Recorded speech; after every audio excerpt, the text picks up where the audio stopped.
श्रोताओं को नमस्कार। तो आगे का प्रसंग आप श्रवण करेंगे।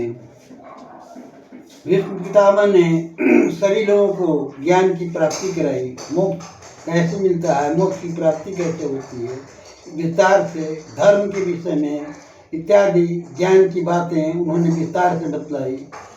और इसीलिए राजा युधिष्ठिर भी गए थे, सभी संत भी गए, कृष्ण अर्जुन सभी गए थे।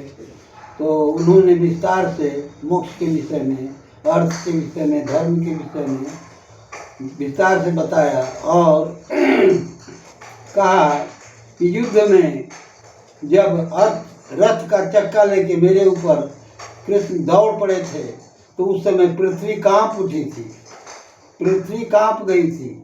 और हम लोग एक दूसरे पर युद्ध करते थे, धर्म का युद्ध था, युद्ध करते थे।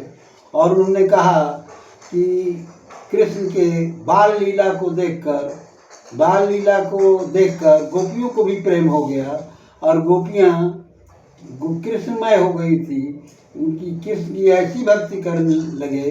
तो ऐसे कृष्ण को कहते हैं कि मैं याद करता हूँ, मेरे ऊपर कृपा करें और मुझे दर्शन प्राप्त करें। तो भगवान कृष्ण पीताम्बर वेश में, पीताम्बर और मोर मुकुट, पीताम्बर, घुंघराले बाल, ऐसे स्वरूप में भीष्म पितामह को दिखाई दिए। और जब प्राण छूटने लगा तो प्राणांत के समय सभी लोगों को ज्ञान की प्राप्ति हुई।